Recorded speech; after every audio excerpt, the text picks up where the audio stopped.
আমার তুই ভাই কন্টেন্ট ক্রিয়েটর কইতেই পারস, আমার কোনো সমস্যা নাই।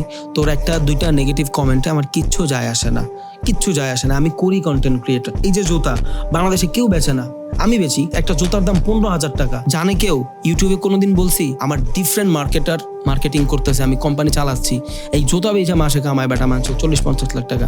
আমি প্রমোট করি না ওই টাইপের জিনিস। আমার গেঞ্জির বিজনেস আছে, আমি কেউ জানাই না। আমার পিলোর বিজনেস আছে, আমি কেউ জানাই না। আমার ক্যাপের বিজনেস আছে, আমি কেউ জানাই না। আমি ইনভেস্ট করে মানুষ বিজনেস করতেছে। তো তুই আমার কন্টেন্ট ক্রিয়েটর করতেই পারিস, হইতেই পারে, এটা আমার একটা বিজনেস। ইউটিউব থেকে যদি প্রত্যেক মাসে আমি 2-3 লাখ টাকা আর্ন করতে পারি, সমস্যা কি? প্রবলেম তো নাই। তুই করে দেখা। নিজের ভিতরে একে তো নাই যোগ্যতা, বাংলাদেশে এটা সব থেকে বড় প্রবলেম। নিজে পারবো না কিচ্ছু, কেউ যদি একটু বেটার কিছু করে, করবো রোস্ট। ভাইবা চিন্তা তো করতে হয় মানুষের তো ছোট করে তো লাভ নাই।